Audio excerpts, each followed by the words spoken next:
say that, but I like really too. Not like the cookies.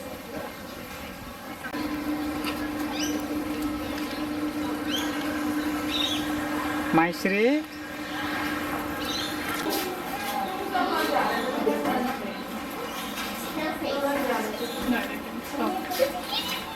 They're very dense and heavy. These guys, hello, they're built to fly, so their wings and their feathers are all incredibly lightweight, and they're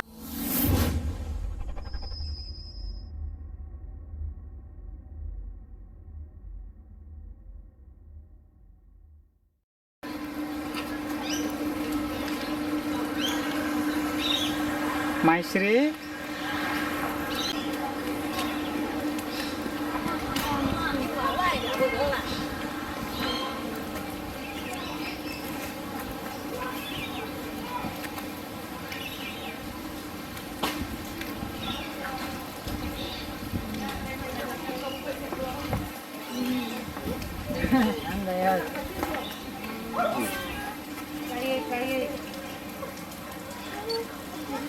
マジで恐竜だね。ダイナソー、足やばいです。やばいね。足太、大根。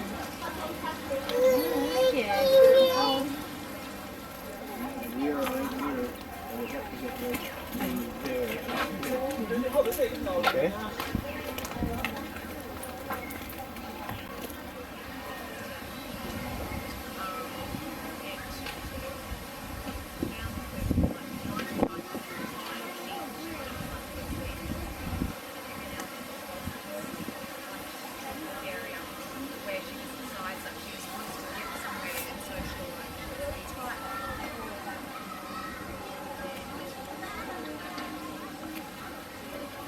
Looks like you're gonna make it very long.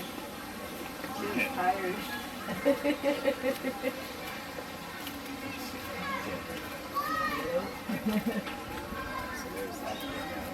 That's cool. Oh, they're sleeping.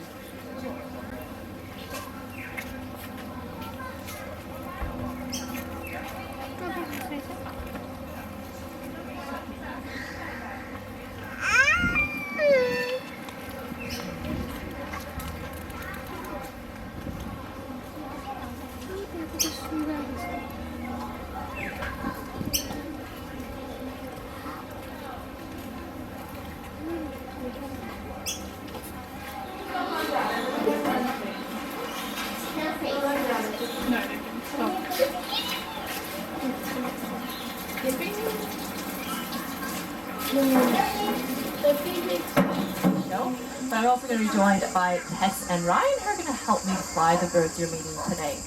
Now we are flying all Australian birds of prey, but there's something that can further classify these birds into being called raptors. That's the fact that all the birds you're meeting have a few key features. So the birds that we're bringing out, they all have forward fixed binocular vision, meaning their eyesight's very good, which helps them spot their prey items. They also have incredibly powerful feet with sharp curved talons on their toes, which allows them to seize their prey items and also helps them kill a lot of their prey items. They also have very sharp hooked beaks, which helps them pull their prey items apart piece by piece. So because of these incredibly sharp and pointy features, which all of our birds have, and the fact that we try to fly a lot of our birds right over the tops of your heads, we do ask that everyone please stay seated for our show. That way, you guys can have a very close encounter with one of our birds, but still remain safe. So please stay seated, as well keeping things like your hands, cameras, your children nice and low and close to you. We'd certainly appreciate that. And if you do need to leave at some point during our show, we also understand. We just ask if you can wait till you see that the bird's sitting on our glove. We have a secure hold of that bird. Usually means their flying has finished for the show part. And rather than taking this front path to exit, can you just please exit towards the back? So there's an aisle between you guys over here, there's one right in the middle, and you can head towards the back, and there's actually a swinging gate directly behind you guys. There's a path that will lead you out towards the barn, so the same direction, and you can take that path to head on out if you do need to leave. But it does look like everyone has found themselves a seat for our show, which is wonderful. So that means we can get started with the fun part, the flying part of the show. And I'd like to introduce you to our first bird in today's show, who's pretty impressive. Her name is Iluka.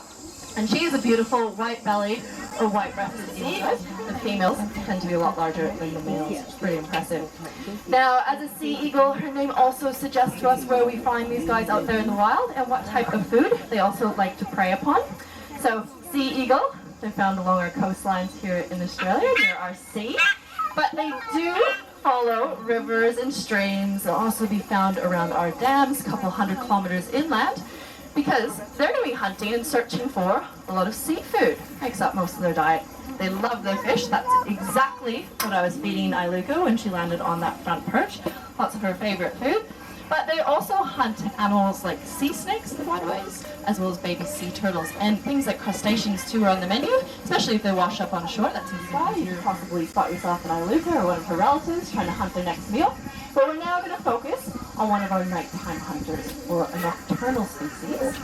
And this is Milo, and joining us front and center. Does anyone actually know what type of owl she happens to be? I think I heard it over here. Yeah, a barn owl, you're right. You can find barn owls all over the world. Oh, there we go. And she should come over and join you for a lovely little photo.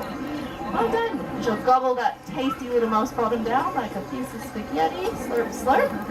And off to the back she goes for a very well-deserved break. Now, she also likes to get really close, even closer than Milo, the barn owl. And they're very agile and very maneuverable owls, so they can kind of just duck and weave. That's because they hunt under our tree canopies in the wild. And they'll be ducking and weaving, searching for their predators. When it comes to buying things like your printer paper, toilet paper, tissue paper, wood furniture, look for that recycled symbol on those products. So by purchasing these types of products, you're actually lending these guys a really big helping hand in the wild. So next time you head to the local supermarket or grocery store, have a look, try to spot that recycled symbol, and go for those options instead. Now guys, Elmo, she has one more thing she needs to show you before she goes off and has a bit of a break. She wants to show you guys how she likes to eat her mice. So I did say they eat big cockatoos sometimes, but they also eat little rodents. And we've got a whole one that was defrosted this morning. So, Elmo, what do you like to do with your mice? Make sure you grab it head first. Sometimes you have a good look around or tenderize the skull. And you swallow it down completely whole. How cool is that? Is that how you guys like to eat your mice? Yeah? I prefer to chop mine up, but that's okay. Everyone's different. Not these guys, those are wedge-tailed eagles. However, it does require a lot of time and effort to hunt down a prey animal that size. So they like to go for the easier option. They like to go for carrion, basically any animal that's already dead. This does come, sadly, in the form of roadkill a lot of the time for them. And this means that they're subject to becoming roadkill themselves. And you know what? That's almost the story behind Spirit and why he's here at Lone Pines living with us. He was once a wild wedge-tailed eagle, having a bit of food on the road, and came around the corner, didn't see him, he tried to get out of the way, but it clipped him on the wing. And you'll see that the wing closest to Tess doesn't sit in properly, it kind of drifts down to the side. He broke his wing, it had healed, but it didn't heal quite well enough for him to be able to get high into those thermals and do that typical soaring and gliding behavior, which these guys need to be able to do.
माइश्री के गर्यो तिमीले टाटा भनिदेऊ यता हेर त yes भनिदेऊ न गीत गाइदेऊ न